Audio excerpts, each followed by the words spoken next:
The door slammed shut behind Clara as she strutted down the hallway, her heels clicking sharply on the tiles. A sharp chill ran through the air, not from the cool breeze outside, but from the tension that crackled between her and Adrian. He leaned against the doorframe, arms crossed, eyes hard as stone. "Clara, you really think you're just going to walk out of here like that?" Adrian's voice cut through the silence, each word dripping with frustration. Clara shot him a cold smile, barely pausing as she applied a fresh layer of crimson lipstick in the mirror. "Adrian, we've been over this. I'm going, and there's nothing you can do to stop me." Her tone was matter-of-fact, devoid of any guilt or hesitation. Adrian took a step forward, his fists clenched at his sides. "And you think I'm just going to stand by while you parade around with that guy?" "His name's Trevor," she corrected, adjusting her dress to perfection. "And yes, I do. Because I know you, Adrian. You don't have the guts to walk away from me, and we both know what happens if you try." Adrian's jaw tightened.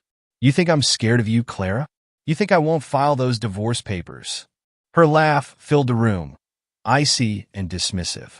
"You won't, because you know I'll take the house, the kids, everything. You'll be stuck paying for everything while I live my life. And you know what? I won't even let you see Oliver and Sophie without making you pay for every second." Adrian's breath hitched, but he forced himself to keep his voice steady. "And how do you think they'll feel when they find out what you're doing?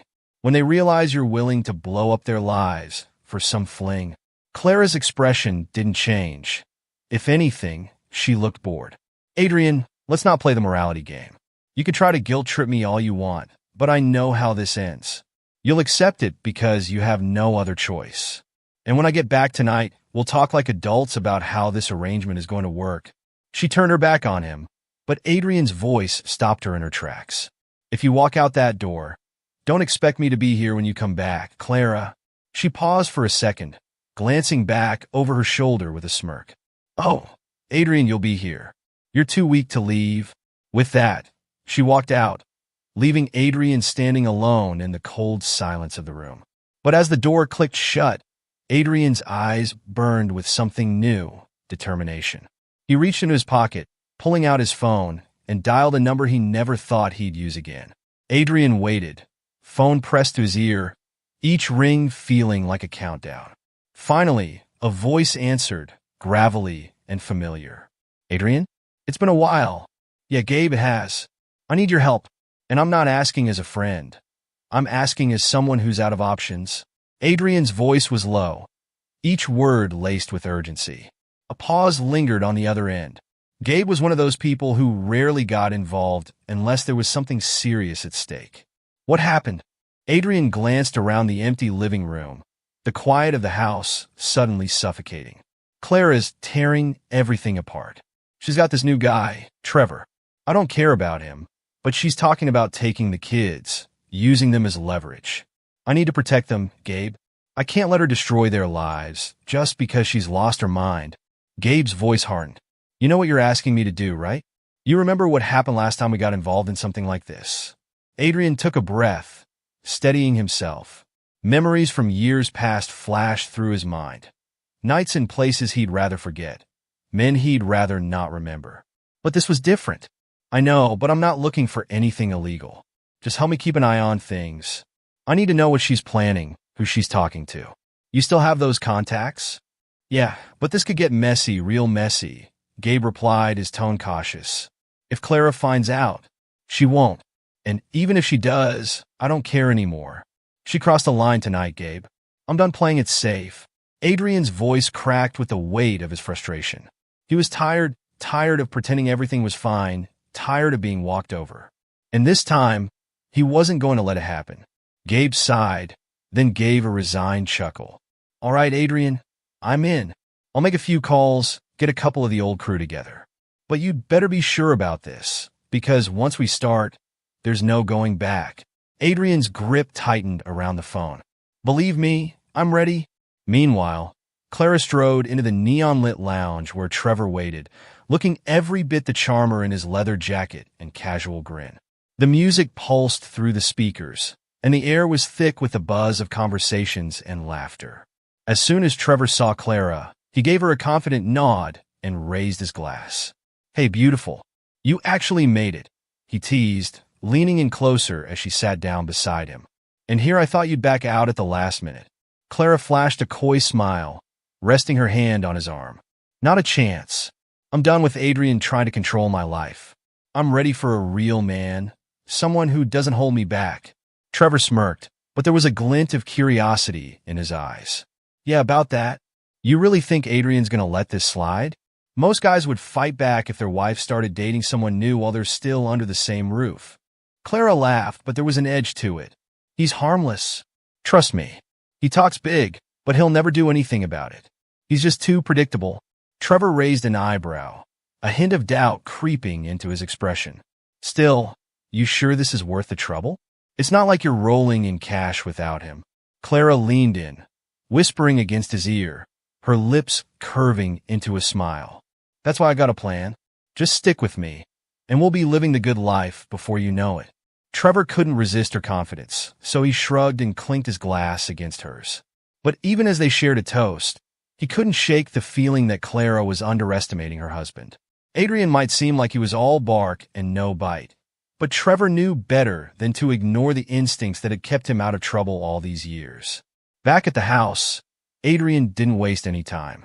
He headed down to the basement, where a dusty metal lockbox lay hidden beneath a pile of old tools. Inside, he found a set of papers, a few small electronics, and a burner phone. It was like stepping back into a past he'd sworn never to revisit. But desperate times called for desperate measures. He dialed a number on the burner, and it rang only once before a familiar voice answered. "Adrian, what's the word?" It was Marcus, another old contact, who now worked as a security specialist. "Marcus, I need some tech, something to monitor phone calls, maybe a tracker or two. You know, just to keep tabs on Clara's movements and who she's talking to." Adrian's voice was firm, no hesitation. Marcus chuckled dryly. "Still got a taste for the cloak and dagger stuff? All right, I'll send over a package. Should reach you by morning. Thanks. And Marcus, don't mention this to anyone." "Not yet." Adrian's voice softened, the weight of the situation bearing down on him. "You got it, man. Just don't go getting yourself in too deep." As Adrian ended the call, he felt a strange sense of calm settle over him. For the first time in months, he felt like he was taking back some control. Whatever Clara thought she had over him, she was about to realize just how wrong she was. By the time Clara came home, the clock had crept past 3 in the morning. She was a little buzzed from the night out, a satisfied smile playing on her lips.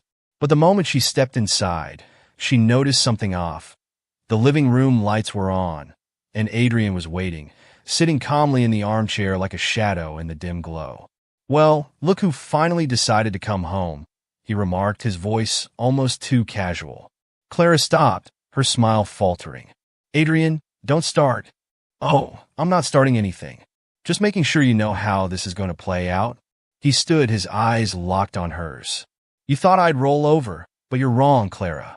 I'm done letting you walk all over me." She raised an eyebrow, but he saw a flicker of uncertainty in her expression. "You think you can scare me, Adrian? With what, exactly? You got nothing on me?" Adrian let out a slow, humorless laugh. "Is that what you think? Let's just say I have friends who are a lot better at finding out the truth than you realize. And I'm not going to let you drag our kids into this mess." Clara's eyes flashed with a mix of anger and something else, something close to fear. But she covered it with a sharp laugh. "You think your little buddies are going to change anything? I'll still get the house, the money, everything. You know how the system works?" Adrian stepped closer, his expression hardening. "Yeah, well, we'll see about that. Because I'm not going down without a fight." For a moment, the tension between them crackled like electricity. Neither of them moved, both caught in a dangerous game where the stakes were higher than they'd ever been before. But this time, Adrian wasn't going to be the one backing down. Clara was about to find out just how far he was willing to go to protect what mattered most to him. Adrian didn't sleep that night.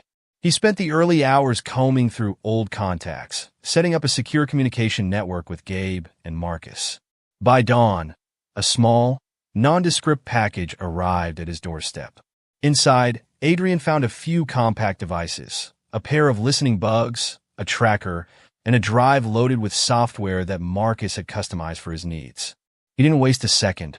Clara was still asleep upstairs, so he slipped outside and discreetly placed a tracker underneath her car bumper, ensuring it was tucked away where she'd never think to look. He then positioned a bug inside her purse, a little insurance to catch any conversations she thought were private. Adrian returned to the house, settling into his makeshift command center in the basement. He powered up the software, connecting the devices, and immediately heard a crackle of static turn into the soft hum of Clara's phone conversations. He exhaled, bracing himself for whatever he might find. Meanwhile, Clara's morning began with a nagging sense of unease. Adrian's new attitude rattled her more than she'd ever admit, but she buried the feeling as she went about her day. She dropped the kids off at school, kissed them on the cheek like everything was normal, and then sped off to meet Trevor at the cafe near his work. She arrived to find Trevor already waiting, stirring a cup of coffee. As she slid into the seat across from him, he noticed the tension in her eyes. "Rough morning?" he asked, raising an eyebrow. Clara forced a smile, brushing a stray lock of hair behind her ear. "It's Adrian. He's acting different, more confident. It's like he knows something I don't." Trevor leaned in, lowering his voice. "Maybe he does. You sure he hasn't caught on to what you've been planning?" She waved a dismissive hand. "He's just trying to act tough. He doesn't have the guts to actually do anything." But as she said the words, doubt flickered across her face, and Trevor caught it. He took a sip of his coffee, watching her carefully. "Maybe it's time we play it safe. You don't want him getting too suspicious." Clara rolled her eyes, though her smile was strained. "Relax, Trev. I have everything under control."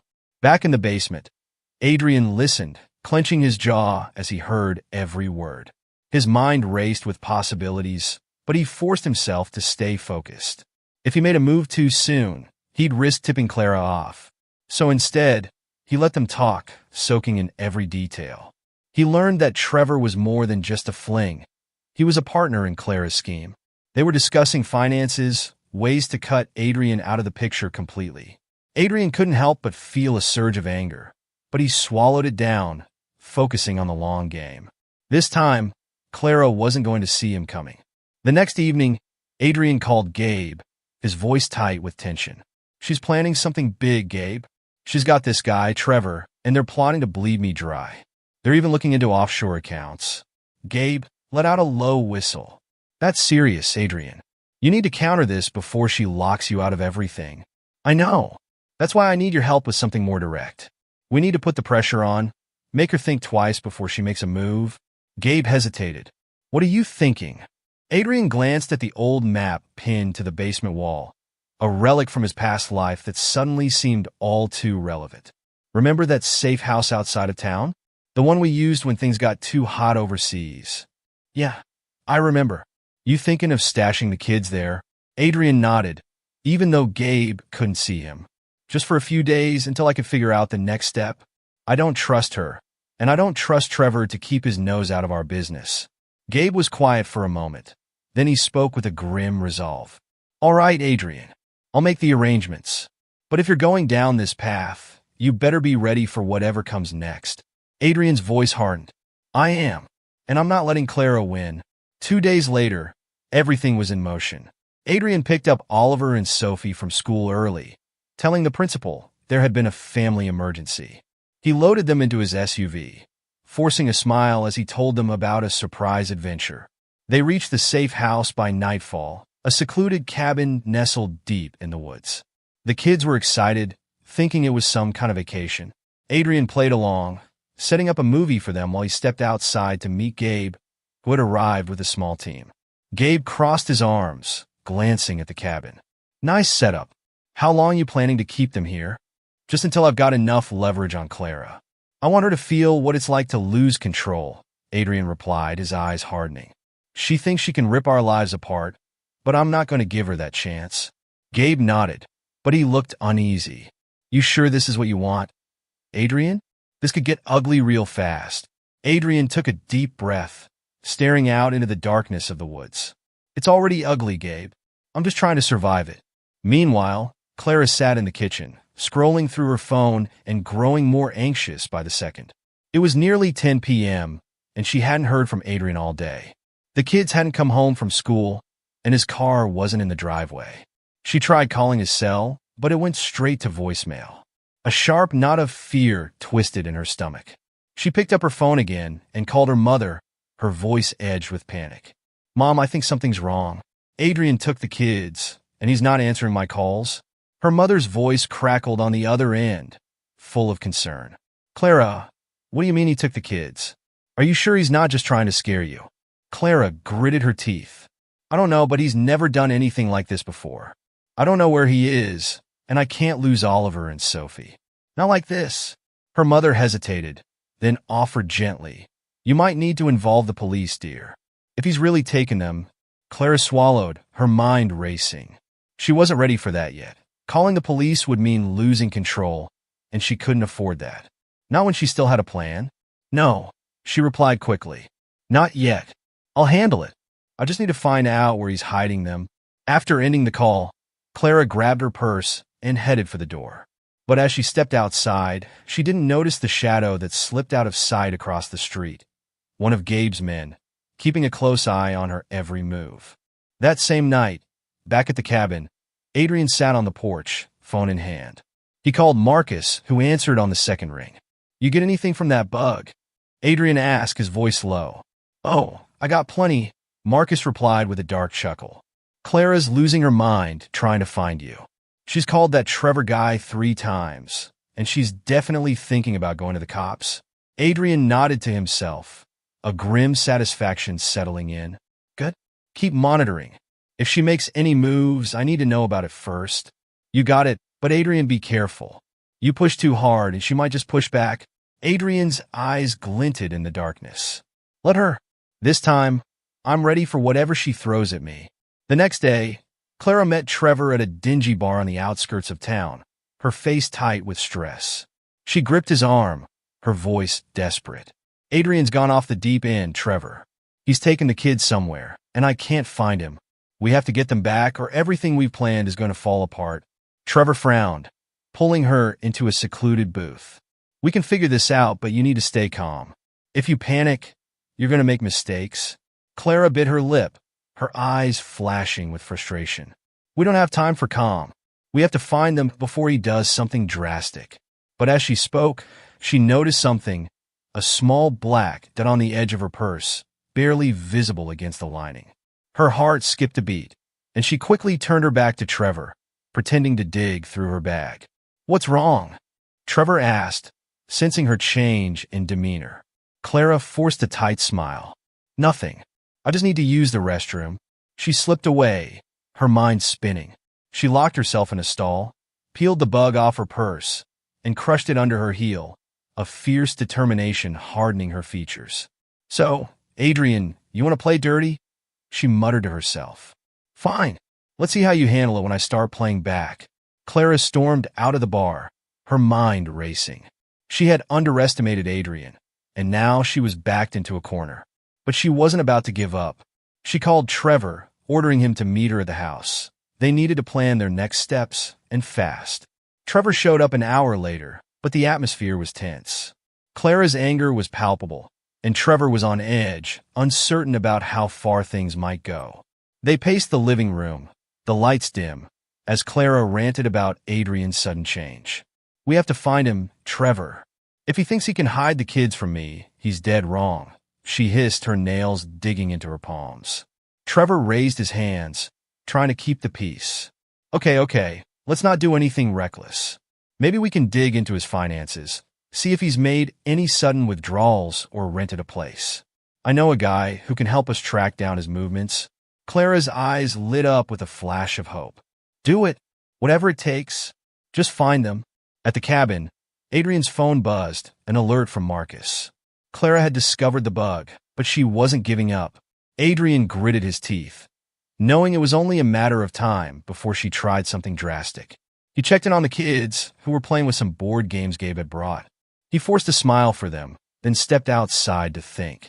Gabe met him on the porch, handed him a cup of coffee. "She's not going to let up, is she?" Adrian shook his head, staring out into the woods. "No, but she doesn't know what we've got planned. I'm going to make sure she sees just how far she's pushed me." Gabe took a sip, glancing over. And you're ready for that? For whatever comes next? Adrian looked back at the cabin, where his kids' laughter drifted through the open window. I have to be. For them. Clara and Trevor's search for Adrian led them to a private investigator who specialized in finding people who didn't want to be found. But every step they took, Adrian anticipated, thanks to the info Gabe's team kept feeding him. When Clara set up a meeting with a lawyer to discuss filing an emergency custody order, Adrian was already there, waiting outside the building, recording the entire encounter. He sent the footage to Marcus, who hacked into Trevor's financial records. Within hours, Adrian had everything he needed, proof of the shady money transfers and emails between Clara and Trevor discussing their plans to cut him out. He sent the files to Clara's phone with a simple message. You want to play dirty? Here's my hand. Clara froze when she received the message, her heart pounding as she opened the files. Her face drained of color as she realized just how thoroughly Adrian had turned the tables. She turned to Trevor, her hands shaking. He knows everything. He has evidence. He'll ruin us. Trevor's face hardened, the tension between them snapping. You dragged me into this, Clara. If you had kept control, none of this would have happened. Back at the cabin, Adrian received a call from Clara. He answered, keeping his voice cold and steady. You got my message, I see. Clara's voice trembled, her anger barely contained. Adrian, you can't do this. We can figure something out. Just give me back the kids and we'll go our separate ways. You don't need to do this. Adrian let out a bitter laugh. After everything you've done, you think I'd just hand them over and let you walk away? No, Clara. It's over. I've filed for full custody. You're not seeing them again. You think I'm just going to let that happen? She snapped, but there was desperation in her voice now. You don't have a choice, Adrian replied. I've got proof of everything, the money, the lies, the affairs. I'm not the one who'll be losing this fight. He ended the call, tossing the phone aside. Inside, the kids were waiting, oblivious to the battle raging around them. Adrian joined them, pulling them into a tight hug. He knew this wasn't the end. It was only a new beginning, but one where he finally held the upper hand. Days later, Adrian received the news he had been waiting for. The court had granted him temporary custody, pending an investigation into Clara's actions. He couldn't help but feel a surge of relief, though he knew the real fight was far from over. Clara, facing the reality of losing everything, tried one last desperate move. She called the police, claiming Adrian had kidnapped the kids. But by the time officers showed up at the cabin, Adrian was ready. He handed over the legal documents, showing he had every right to protect his children. Clara's accusations fell apart under the weight of his evidence, and the officers left with a warning for her to stay away. Clara stood on the edge of the woods, watching as Adrian guided the kids back into the cabin, his protective arm around their shoulders. Her rage turned to bitter tears as she realized she'd lost. Adrian wasn't the man she could manipulate anymore, and now she had nothing left but the wreckage of her own schemes. Trevor, unwilling to be dragged any further into Clara's crumbling life, cut ties and left town without a word. He wasn't about to stick around for the fallout. Months later, Adrian and the kids settled into a new life. The past wasn't forgotten, but it was behind them. He'd never asked for this battle, but he'd fought it for the right reasons, for his children, for their future. And as he watched them laugh and play in the backyard of their new home, he knew it was worth every moment. Clara, on the other hand, faced a different future, one without the control she thought she'd wielded, one where she had to face the consequences of her actions. She might have lost the game she started, but Adrian would never forget the price they all paid along the way. And for once, Adrian didn't look back.